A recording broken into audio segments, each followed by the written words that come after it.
आनंद सिंग सगळ्यांच्या एंट्रा फिरवण्यात आलेल्या आहेत आणि जे पैसे कुठून आले गेले, कोणा स्कॅमशी त्याचा काय संबंध आहे ज्याच्यावर लिहिलेलं आहे असं आहे किंवा नाही हे बघा, लिहिलेलं आहे man of double identity Kripashankar Singh, त्यांच्या घरात प्रत्येकाला 2 पॅन कार्ड मिळण्याची.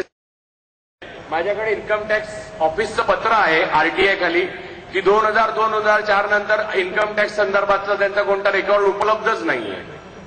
आपल्यासारख्या माणसाला टॅक्स न भरल्याचा रेकॉर्ड असेल तर आपल्याला काय पत्र येतं, अमक्या तारखेला तुमचं हिअरिंग आहे या. आता याहून मी असंख्य गोष्टी त्याच्याबद्दल सांगू शकेन. मुद्दा कृपाशंकर सिंग हा नाहीच आहे. ते कृपाशंकर सिंग हा त्याच्याबद्दल आहे.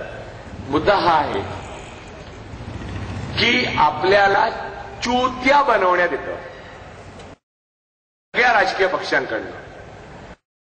मराठीवादी पक्षाने चणेवाल्याला मारण्याखेरीज किंवा 4 शोरूमच्या काचा फोडण्याखेरीज ही सर्वात महत्वाची भयंकर स्कॅम आहे. तो ना विधानसभेत तोंड उघडलं, ना रस्त्यावर, ना पत्रकार परिषदा घेतल्या, ना कोणती हालचाल केली.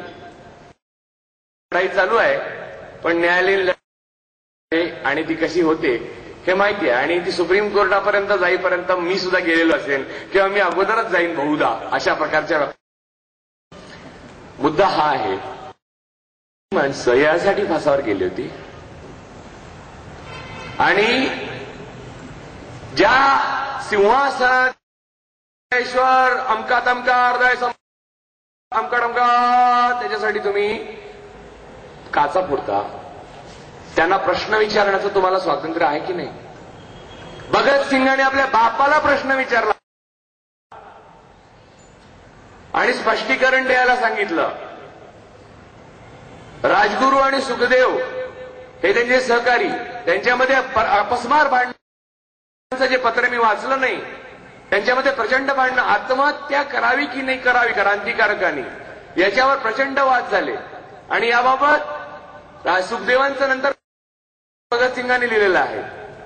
एक माणूस जेलमध्ये फक्त फिरत असताना कोठडीमध्ये मृत्यू आता जवळ आलेला आहे, अशा वेळेला फिरत असताना भगतसिंग बाजूने जाताना ते पण मोठे स्वातंत्र्य सैनिक. अहंकार झालाय प्रसिद्धीचा आणि हा प्रसिद्धीचा अहंकार झाल्यामुळे तू देवाला मानत नाहीस. त्यांनी 5 पानिपत्राचं उत्तर 5 पानात दिले. 5 पानं आहेत हो, 5 पानं आहेत. या माणसाने रक्त आटवलं, रक्त. त्याला काही झाटा गरज होती उत्तर देण्याची? नाही उत्तर दिलं असतं तर काय फरक पडला होता? नाही देत मी उत्तर, जा मी माझ्या घरचा राजा, पॉलिटिकलीच फॉल्टी आहे मी. काय प्रॉब्लेम होता? कारण करत होते ते. त्यांचे काका निघून गेले होते, 30 वर्ष सापडले नाहीत. त्यांच्या घरात प्रत्येकाने कोणाचा ना कोणाचा वध केला म्हणून विधवा घरात होत्या. असते ते. पण आपण प्रत्येक माणसाला अॅन्सरेबल आहोत. मी तुमचा आदर केला तर तुम्ही माझा आदर करा, मी तुमचा अनादर केला तर तुम्ही माझा अनादरच केला पाहिजे. जी आहे ना समतेची भावना, त्या समता, स्वातंत्र्य आणि बंधुता यासाठी यांनी प्राण दिलेले आहेत. लाज वाटली पाहिजे कोणासमोर झुकताना. तुम्हाला कोणासमोरही महाराष्ट्रापेक्षा कोणी मोठा नाही आणि देशापेक्षा तर झाट कोणी मोठा नाही.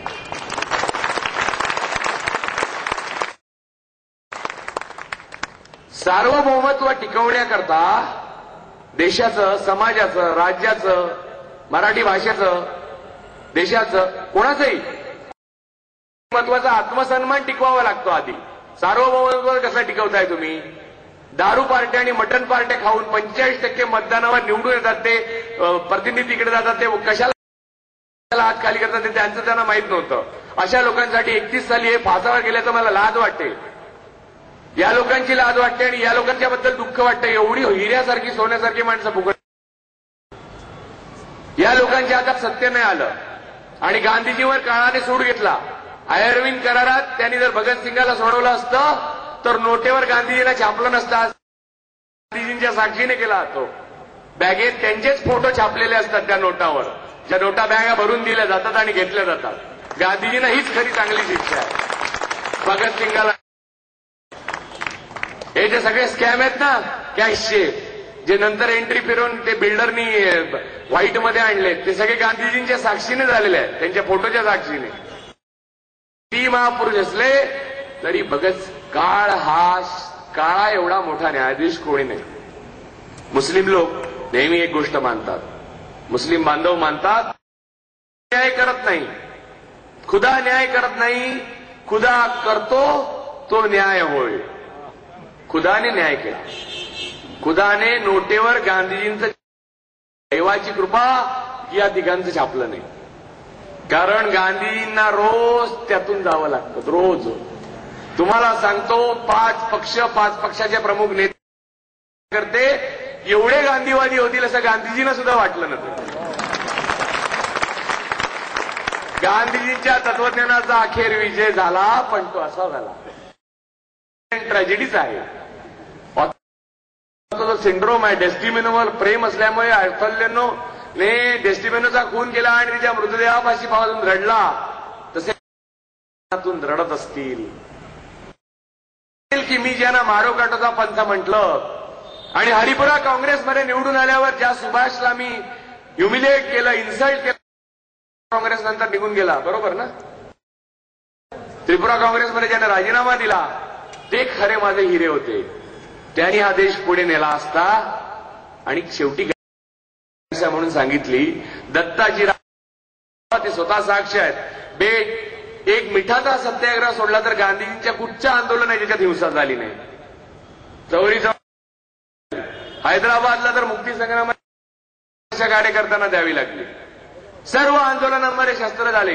42ला पत्री सरकार ठोकलं, ते नाना पाटलांनी पत्र्यात ठोकल्या, बॉम्ब फोडले, हे वापरले, स्फोटक वापरले. त्यामुळे अॅटनबरोची पंचायत झाली. त्याने फक्त मिठाचा सत्याग्रह दाखवला. सगळे पुढे येतात, डोक्यावर काठी मारतात, खाली पडतात, पुन्हा येतात, काठी मारतात, पुढे. अशा रीतीने स्वातंत्र्य मिळालं नाही. स्वातंत्र्य हिटलर सुरू केलं म्हणून आपल्याला मिळालं. गांधीजींचं आंदोलन हे निमित्त मात्र आहे. गांधीजींचं महापुरुषत्व नाकारत नाही, पण ते माणूस होते, ते त्यांना मर्यादा आहेत आणि त्यांचाही विश्लेषण केलं पाहिजे. तुम्हाला सोनिया गांधी असो, राजीव गांधी असो, महात्मा गांधी असो, राज ठाकरे असो, बाळासाहेब ठाकरे असो, शरद ठाकरे असो, कोणी असो, मी असो, तुम्हाला स्वतः विश्लेषण करायला शिकलं पाहिजे माणसाचं. उगाचच्या उगाच कोणालाही डोक्यावर चढवून ठेवता मूर्खासारखा. स्वतःला काही छुट्या समजता. प्रत्येकाला बुद्धी दिली आहे तुम्हाला. कदाचित तुमचा आयक्यू त्यांच्यापेक्षा जास्त निघेल मेजर केला तर. तुम्हाला घराणं नाही म्हणून तुम्ही लाजून कशाला बसता मागे मागे? पुढे या की. हे तिघे जण या मूल्यांसाठी फासावर गेले. त्यांचा फाशी जाणं ही एक गोष्ट झाली. माणूस शेवटी मरतोच. नाती मरतात. प्रत्येक नात्या, माझा एक स्वतःचा सिद्धांत आहे, प्रत्येक नात्याला एक एक्सपायरी डेट असते. कधी कधी नातं अगोदर एक्सपायर होतं, कधी माणसं. कधी कधी माणसं शहाणी असतात, विवेकी असतात, म्हणून नात्यामधली